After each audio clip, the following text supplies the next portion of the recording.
चलिए जानते हैं आज की प्रमुख अंतर्राष्ट्रीय खबरों को। उससे पहले एक नजर हेडलाइंस पर। पाकिस्तान के साथ हुई तेल पर डील, ट्रंप बोले क्या पता एक दिन पाक भारत को तेल बेच रहा हो। राजस्थान के सवाई माधोपुर में हाईवे बहा, लैंडस्लाइड से केदारनाथ यात्रा रुकी, 2500 लोग फंसे। संसद मानसून सत्र का 9वां दिन, बिहार वोटर वेरिफिकेशन मामले पर हंगामे के आसार, पिछले 3 दिन ऑपरेशन सिंदूर पर बहस हुई। नाले में मिली हड्डियों का जिम्मेदार कौन, सुरेंद्र कोहली के बड़ी होने से पीड़ित खपा, न्याय की उम्मीद। दिल्ली एनसीआर में लगातार बारिश से जल भराव, कुछ इलाकों में रोड बंद, यहां के लिए रेड अलर्ट।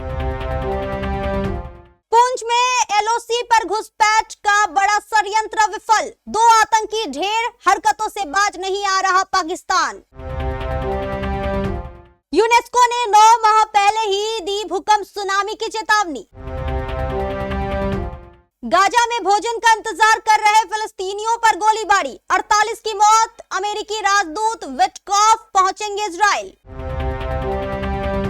2 घंटे 30 मिनट की रोमांटिक मूवी पिछले 13 दिनों से बॉक्स ऑफिस पर कर रही राज, बम्पर कमाई कर तोड़े सारे रिकॉर्ड।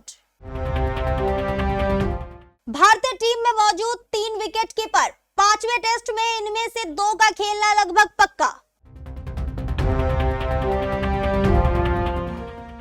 अमेरिका के राष्ट्रपति डोनाल्ड ट्रंप ने कहा कि उन्होंने पाकिस्तान के साथ एक व्यापार समझौता कर लिया है। साथ ही कहा कि साउथ कोरिया से अमेरिका में आने वाले सामान पर 15% टैरिफ लगाया जाएगा, जबकि अमेरिकी उत्पादों पर कोई शुल्क नहीं लगेगा। उन्होंने यह जानकारी सोशल मीडिया पोस्ट के जरिए दी।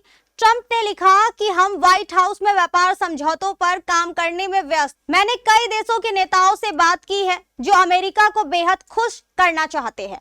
उन्होंने आज दक्षिण कोरियाई व्यापार प्रतिनिधि मंडल से मुलाकात की। इसके बाद ट्रंप ने साउथ कोरिया के साथ एक पूर्ण और व्यापक व्यापार समझौते की घोषणा की।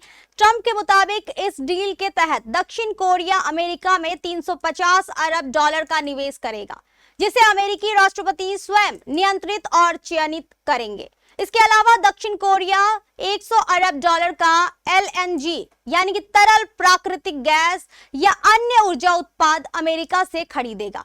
ट्रंप ने बताया कि दक्षिण कोरिया अपनी जरूरतों के लिए एक बड़ी राशि का अतिरिक्त निवेश भी करेगा, जिसकी घोषणा 2 सप्ताह में की जाएगी। जब कोरिया के राष्ट्रपति ली जे मायंग व्हाइट हाउस की द्विपक्षीय यात्रा आएंगे। इस समझौते में यह भी तय किया गया है कि साउथ कोरिया अमेरिकी उत्पादों जैसे कार, ट्रक, कृषि उत्पाद आदि के लिए पूरी तरह से खुला रहेगा। साउथ कोरिया से अमेरिका में आने वाले सामान पर 15% टैरिफ लगाया जाएगा, जबकि अमेरिकी उत्पादों पर कोई शुल्क नहीं लगेगा। राष्ट्रपति ट्रंप ने यह भी कहा कि अमेरिका ने पाकिस्तान के साथ एक नया समझौता किया है, जिसके तहत दोनों देश पाकिस्तान के विशाल तेल भंडार के विकास पर मिलकर काम करेंगे। उन्होंने बताया कि इस साझेदारी को आगे बढ़ाने के लिए एक तेल कंपनी का चयन किया जा रहा है। ट्रंप ने कहा कि क्या पता एक दिन पाकिस्तान भारत को तेल बेच रहा हो। ट्रंप ने भारत के साथ व्यापार और कूटनीति को लेकर बड़ा बयान दिया है। उन्होंने कहा कि अमेरिका फिलहाल भारत के साथ व्यापारिक समझौते को लेकर बातचीत कर रहा है, लेकिन भारत की ब्रिक्स सदस्यता और ऊंचे टैरिफ उसे जटिल बना रहे हैं। उन्होंने कहा कि ब्रिक्स असल में उन देशों का समूह है जो अमेरिका के खिलाफ है और भारत भी इसका हिस्सा है। यह डॉलर पर हमला है और हम किसी को भी डॉलर पर हमला नहीं करने देंगे।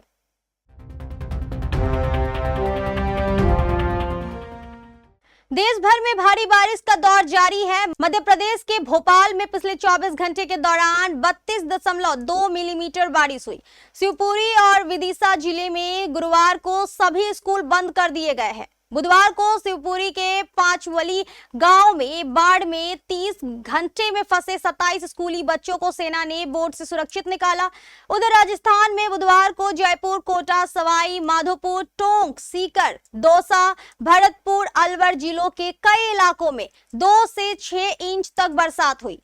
सवाई माधोपुर के पास NH 552 पर बना पुल बह गया। उत्तराखंड के रुद्रप्रयाग जिले में मुनकुटिया के पास लैंडस्लाइड हुई।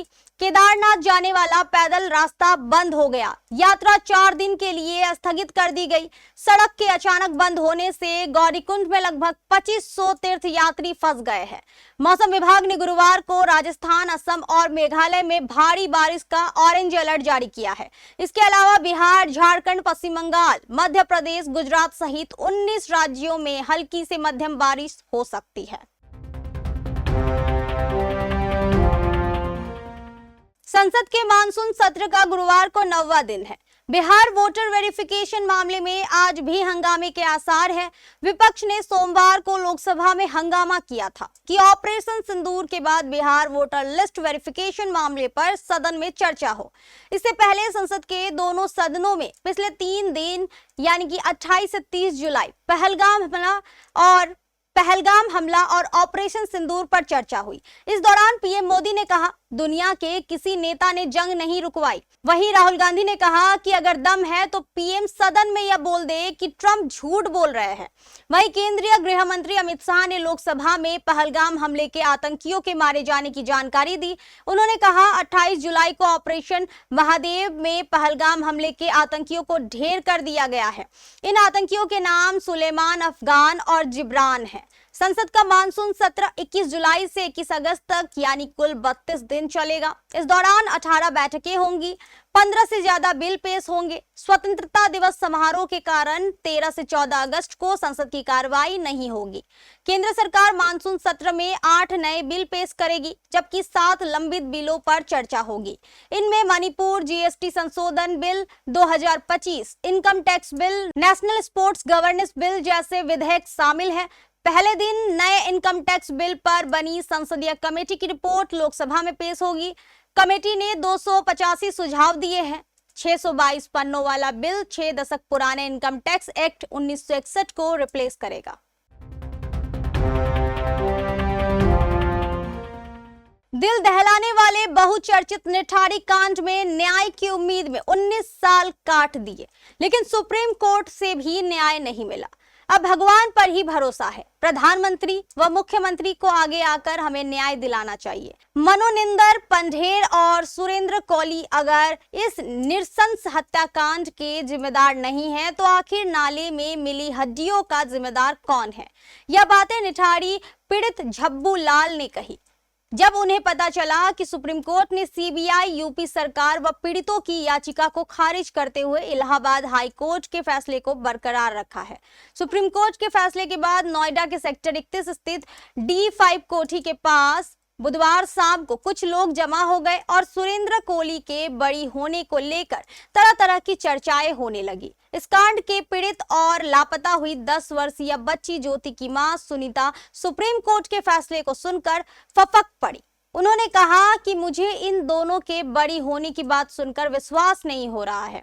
उन्होंने सीबीआई की जांच पर सवाल खड़ा करते हुए कहा कि सीबीआई ने अच्छे तरीके से जांच नहीं की है। इसका फायदा दोनों आरोपियों को मिला। ज्योति के पिता झब्बू लाल का कहना है कि 19 साल बीत जाने के बाद भी हम लोगों को न्याय नहीं मिला है। मानसून देश के विभिन्न भागों में मजबूत है। बंगाल की खाड़ी में लगातार नया सिस्टम बनने से मानसून को और मजबूती मिली है। इसका असर दिल्ली एनसीआर में भी देखा जा रहा है। बुधवार देर शाम को देश की राजधानी दिल्ली और आसपास के इलाकों में बारिश शुरू हुई थी। मौसम विभाग की माने तो यह सिलसिला गुरुवार 31 जुलाई 2025 को भी जारी रहेगा। सामान्य से तेज हवा के साथ बारिश होने के चलते तापमान में 4 से 6 डिग्री सेल्सियस तक की गिरावट दर्ज की गई है। गुरुवार को दिल्ली का अधिकतम 31 तो न्यूनतम तापमान के 24 डिग्री सेल्सियस रहने की संभावना है। वहीं ओडिशा, पश्चिम बंगाल, बिहार, झारखंड, उत्तर प्रदेश के कई जिलों में भी तेज बरसात की संभावना जताई गई है। राजस्थान और मध्य प्रदेश के कुछ हिस्सों में मूसलाधार बारिश का रेड अलर्ट जारी किया गया है। मौसम विभाग के अनुसार गुरुवार 31 जुलाई 2025 को दिल्ली समेत पूरे एनसीआर में हल्की से मध्यम बारिश हो सकती है। वहीं 1 अगस्त से 5 अगस्त तक झमाझम बारिश की संभावना है। मौसम विभाग के अनुसार गुरुवार को यूपी, पंजाब, हरियाणा, उत्तराखंड, हिमाचल प्रदेश, राजस्थान और जम्मू कश्मीर के अधिकांश हिस्सों में भारी बारिश के आसार है। मौसम विभाग के अनुसार उत्तर प्रदेश के बरेली, बांदा, अलीगढ़, हरदोई, कानपुर, चित्रकूट, उन्नाव, कन्नौज, कानपुर देहात, फतेहपुर और बिजनौर में भी मध्यम से भारी बारिश हो सकती है। जम्मू कश्मीर के पुंछ जिले के गुलपुर सेक्टर में एलओसी पर पाकिस्तान की तरफ से की जा रही आतंकी घुसपैठ की एक बड़ी कोशिश को सतर्क सुरक्षा बलों ने नाकाम करते हुए 2 आतंकियों को मार गिराया। उनके कब्जे से भारी मात्रा में हथियार और अन्य साजो सामान बरामद किया गया। मंगलवार मध्यरात्रि को इस घटना के बाद बुधवार सुबह सेना, पुलिस के एसओजी के दल और केंद्रीय रिजर्व पुलिस बल के जवानों ने नियंत्रण रेखा के साथ सटे क्षेत्रों की घेराबंदी कर बड़े स्तर पर तलाशी अभियान चला रखा है। सैन्य अधिकारियों के अनुसार गुलपुर सेक्टर के कोसलिया क्षेत्र में 2 से 3 आतंकियों का एक दल नियंत्रण रेखा पार कर भारतीय क्षेत्र में घुसपैठ करने की फिराक में था। जैसे ही घुसपैठियों ने नियंत्रण रेखा पार कर भारतीय क्षेत्र में कदम रखा तो पहले से सतर्क सुरक्षा बलों के जवानों ने उन्हें ललकारते हुए आत्मसमर्पण करने को कहा। इस पर घुसपैठियों ने गोलीबारी शुरू कर दी और वापस पाकिस्तान की तरफ भागने की कोशिश की। भारतीय सेना के जवानों ने जवाबी कार्रवाई करते हुए 2 घुसपैठियों को मार गिराया और एक अन्य के घायल होने की आशंका है। इसी को लेकर सुरक्षा बलों ने नियंत्रण रेखा के नजदीक घेराबंदी कर तलाशी अभियान चलाया। वहीं आतंकियों के शव बरामद कर लिए गए हैं। बता दें कि ऑपरेशन सिंदूर के बाद पाकिस्तान की ओर से राजौरी व पुंछ जिला में एलओसी पर या घुसपैठ के प्रयास की चौथी घटना है। सुरक्षा बल ने गत सोमवार को श्रीनगर के दाचीगाम में भी एक मुठभेड़ में पहलगाम हमले के गुनहगार 3 पाकिस्तानी आतंकियों को ढेर कर दिया था। इस समय पुंछ जिले में बाबा बुढ़ा अमरनाथ यात्रा चल रही है, जिसमें देश भर से श्रद्धालु भाग लेने आ रहे हैं। इसके चलते सुरक्षा बल हाई अलर्ट पर है। इस घटना के बाद नियंत्रण रेखा से लेकर पुंछ नगर तक और सतर्कता बढ़ा दी गई है, ताकि दुश्मन देश या आतंकी संगठन यात्रा में किसी प्रकार का खलल ना डाल सके।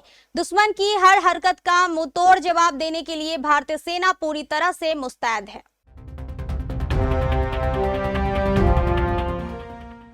रूस के सुदूर पूर्व में स्थित कामचटका प्रायद्वीप में आए 8.8 तीव्रता के भूकंप और उसके बाद आई सुनामी ने 9 माह पहले ही उस अपील की याद ताजा कर दी, जब संयुक्त राष्ट्र के शैक्षिक, वैज्ञानिक और सांस्कृतिक संगठन यानी कि यूनेस्को ने दुनिया भर की सरकारों और नीति निर्माताओं से सुनामी से बचाव की तैयारियों में निवेश बढ़ाने का आग्रह किया था। यूनेस्को ने यह भी कहा था, आने वाले महीना में भूकंप और सुनामी से पैसिफिक रिंग ऑफ फायर को बड़ा खतरा हो सकता है।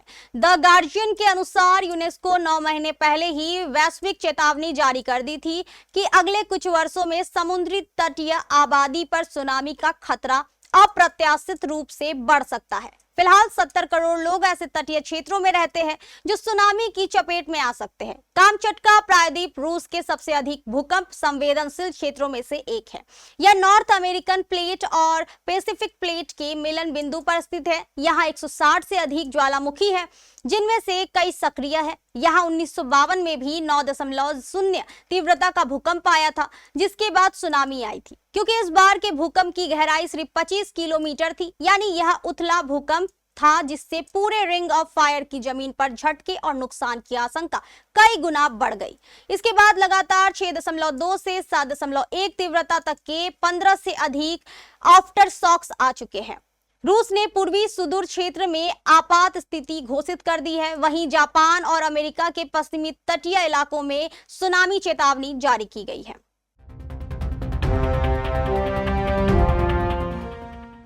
गाजा में राहत सामग्री वितरण न होने से फिलिस्तीनी परेशान है। भोजन की कमी और कुपोषण के चलते गाजा के हालात बदतर होते जा रहे हैं। गाजा पट्टी में भोजन का इंतजार कर रहे फिलिस्तीनियों पर गोलीबारी कर दी गई। इसमें 48 फिलिस्तीनियों की मौत हो गई, जबकि तमाम लोग घायल हो गए। यह हिंसा ऐसे समय में हुई जब अमेरिकी राजदूत स्टीव विटकॉफ गाजा की स्थिति पर बात करने के लिए इजराइल पहुंचेंगे। अंतर्राष्ट्रीय प्राधिकरण के अनुसार इजराइल के सैन्य आक्रमण और नाकाबंदी के कारण लगभग 20 लाख फिलिस्तीनियों के तटीय क्षेत्र में अकाल की सबसे खराब स्थिति पैदा हो गई।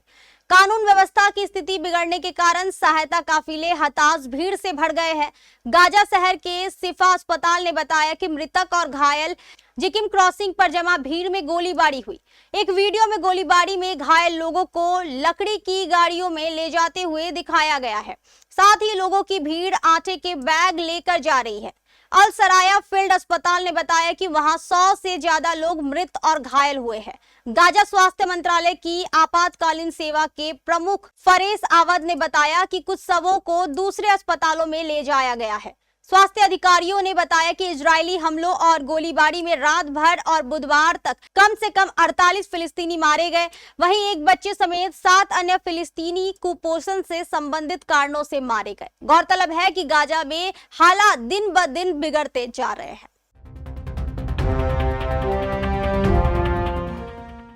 आहान पांडे और अनित पड्डा की पहली फिल्म सैयारा को सिनेमा में रिलीज हुए 2 हफ्ते हो चुके हैं, लेकिन इसका जादू अब भी बरकरार है। ये फिल्म लगातार शानदार कमाई कर रही है और कई पुरानी हिट फिल्मों के रिकॉर्ड तोड़ चुकी है। दर्शकों से मिल रहे जबरदस्त रिस्पांस की वजह से फिल्म अब 300 करोड़ के आंकड़े को छूने ही वाली है।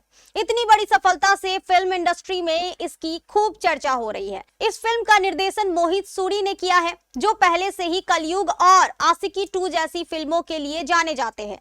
इस फिल्म को आदित्य चोपड़ा ने यशराज फिल्म्स के बैनर तले प्रोड्यूस किया है। इतना ही नहीं, मोहित सूरी की बड़ी फिल्मों की तरह ही इस फिल्म में रोमांटिक और इमोशनल स्टाइल की झलक देखने को मिलती है। फिल्म की सिनेमैटिक टोन और इमोशनल गहराई से लोग जुड़ पा रहे हैं। वहीं अगर कमाई की बात करें तो इस फिल्म का बजट 45 से 60 करोड़ के बीच बताया जाता है और फिल्म ने अपनी रिलीज के 13 दिनों में 273.5 करोड़ की कमाई कर ली है। सैकनिल के शुरुआती आंकड़ों के मुताबिक फिल्म के 13वें दिन भी दमदार कमाई करते हुए 7 करोड़ की कमाई और अब ये फिल्म कुछ दिनों 300 करोड़ का शानदार आंकड़ा भी पार कर लेगी। ऐसे ये फिल्म इस साल की 5वीं सबसे बड़ी हिट फिल्म बन चुकी है। फिल्म में आहान पांडे और अनित पड्डा ने डेब्यू किया है, जिनकी केमिस्ट्री को दर्शकों ने खूब पसंद किया। इनके अलावा फिल्म में कुछ सपोर्टिंग किरदार भी नजर आ रहे हैं। ये एक म्यूजिकल रोमांटिक ड्रामा है जिसमें 2 युवाओं की कहानी दिखाई गई है, जो अलग अलग बैकग्राउंड से आते हैं लेकिन म्यूजिक के जरिए जुड़ते हैं। फिल्म में प्यार, यादें और खो जाने के इनोसेंस को खूबसूरती से बुना गया है। कहानी में कई ट्विस्ट भी देखने को मिलते हैं। जहां फिल्म की कहानी ने लोगों का दिल जीता तो कुछ सीन्स ने उनको झकझोरा भी। जेन जेड दर्शकों को ये फिल्म इसलिए पसंद आ रही है क्योंकि ये रोमांस, नए टैलेंट और रियल इमोशंस को दिखाती है। वे अब थक चुके हैं पुराने हीरो हीरोइन की जोड़ी और ओवर द टॉप एक्शन से। फिल्म में कोई डिसुम नहीं, बल्कि सच्चे प्यार की बात है। ऐसा प्यार तो कहता है मैं रहूंगा चाहे तुम मुझे भूल जाओ। यही ताजगी जेन जेड को इस फिल्म से जोड़ती है। भारतीय क्रिकेट टीम इंग्लैंड के खिलाफ टेस्ट सीरीज में 1-2 से पीछे है। अगर वह 5वां टेस्ट मैच जीत जाती तो उसके पास टेस्ट सीरीज में बराबरी हासिल करने का सुनहरा मौका है। दोनों टीमों के बीच ये मुकाबला 31 जुलाई से द ओवल के ग्राउंड पर खेला जाएगा। इस मैच से पहले ही भारतीय टीम के स्टार विकेट कीपर बल्लेबाज ऋषभ पंत चोटिल होने की वजह से पूरी टेस्ट सीरीज से बाहर हो चुके हैं। उनकी जगह स्क्वाड में एन जगदीशन की एंट्री करवाई गई है। टीम में केएल राहुल और ध्रुव जुरेल के रूप में 2 विकेट कीपर पहले से ही मौजूद है।